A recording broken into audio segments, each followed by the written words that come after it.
What's interesting about this, of course, is that does make an island top. So if you take the level 2 program and you learn about gap theory, that's actually a very powerful message. That's also a 3-bar fractal. It's also an empire pattern. So that 3-bar pattern right there, hugely valuable market information. So as a result, just pure momentum traders, that right there becomes a huge sell signal right in there. And interestingly enough, the next day the sell signal fires. What ends up happening? The market pukes out and gaps lower again. I think that this was nothing more than our very typical seasonal trade. So, anybody who was trading crude oil, anybody who was following crude oil, what a shock. Here we're coming into, does it snow in the month of April and in the month of May? Is that when it typically is snowing? Aren't we supposed to buy when it snows? And then the unleaded gasoline trade, buy your unleaded the middle of February, you sell it the middle of May, you made money now, the best 10 years, right? Interesting how middle of February is going to be this area. So my hunch is crude's probably not going to go down a hell of a lot further than this consolidation low area. And also too, remember we were talking about trend lines with this soybean oil. I think that this trend line is absolutely paramount here. And notice how this trend line intersects with a whole bunch of horizontal support and resistance lines, which also intersects with the reload zone. And also too, notice there's a cheeky little Foggenbaum floating out here right at Brian 78.6. So my hunch is whatever the trough is in this space, you're actually too late to be selling the top, because we're probably actually now going to start coming into a level where this thing actually tries and pivots and turns back up. We'll see. Only time will tell. Interesting observation Chris made yesterday, which I thought was super cool when we were getting ready for the broiler chicken show. He was like, well, Johnny Hoagland just put out his weekly kickoff levels, and it looks like he's thinking down now. And I have to say, if you just listen to that, that's a great market message from an old gnarly veteran. So if you listen to Mr. Hoagland, and the fact is, keep in mind last week, these weekly kickoff levels, we had one way up top here, and this one actually hasn't moved. And notice how we came down into this level. This was fascinating fight last week because we came down into this level, and I did take a long shot off of these lows. And as you can see, I got my ass kicked and I got stopped out and had to book a loss. Also, too, I think there's also some higher time frame structural damage being done to this bull. In that now you can see Mr. ICT's show me new high and I'll show you buy, right? But the point here is that market structure, if we break through this low, then that clearly means something has changed with this market dynamic. You might even argue that this was also a structural low because they pushed the market to a new high here.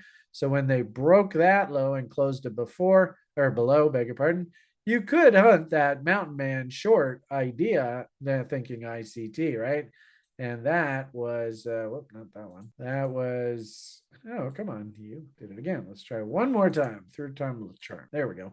That was that trade right there. Fuck me. Look at that, eh? Damn. So because that broke to new highs, it didn't really close up there. Maybe that's open to interpretation, but fair value gap kind of thinking. There is that big sort of air pocket. You could have done like your little fair value gap kind of thing, like this consolidation low in here and this consolidation high in there. And there's your fair value gap and that rally right into there, right up. And actually there was even a nice little gap at mountain man level there. What a trade level. And boom, by the end of the day, you're richer than stink. So, and then, as I had said there earlier, it looks like they did it again off of this low, which I think was slightly lower. Yep.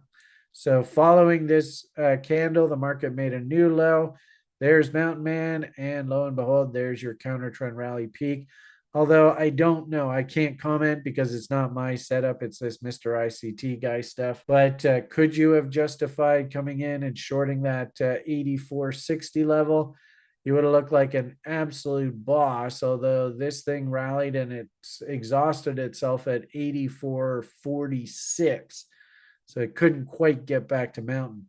I mean, maybe you were supposed to go off of that level. Like I said, I can't comment on Mr. ICT. It's his setup. Maybe go and ask him if you're really that interested. But not a big surprise that these counter trend rallies following this structural break here actually started seeing some selling. What I would say here, I do like this structural break. That's a pretty darn important event. So that means that any kind of counter trend rallies up into mountain man level, and this really shouldn't surprise us. You can see I've noted daily gaps. This gap should be filled in at some point. This gap should be filled in at some point. What's interesting about this, of course, is that does make an island top. So if you take the level 2 program, and you learn about gap theory, that's actually a very powerful message. That's also a 3-bar fractal.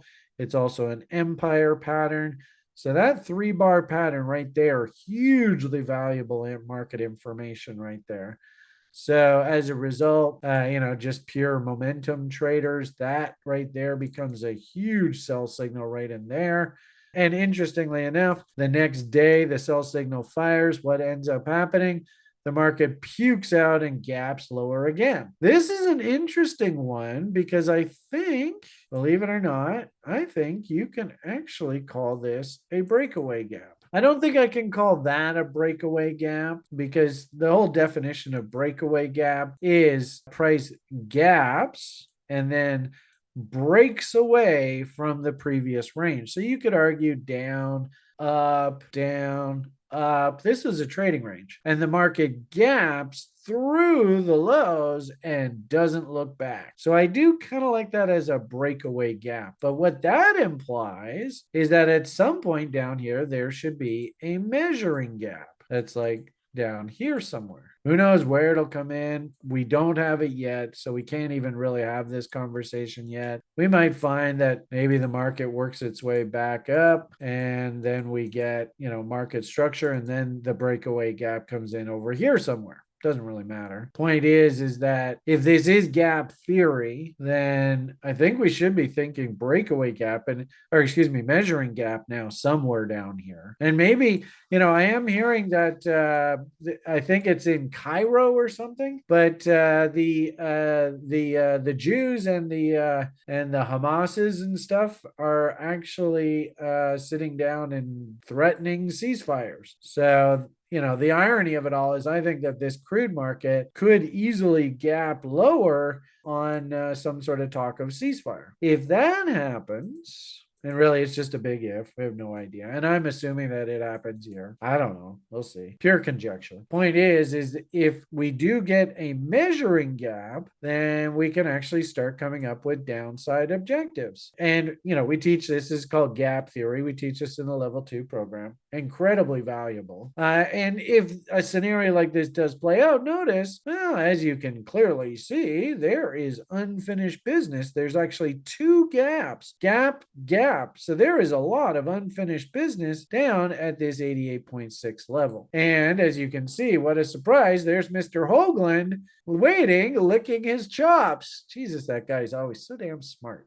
It's ridiculous how good that guy is. What do I want to do here? RLZ. But then let's flip it around so you can see it. All right, there you go. So talk about a level, 88.6, back down against all of these kilos. Looks like there's also, well, I guess that gap was filled in there sort of, but really it should be filled in with a body. And are we establishing gap theory, which actually would project us to come down into these levels?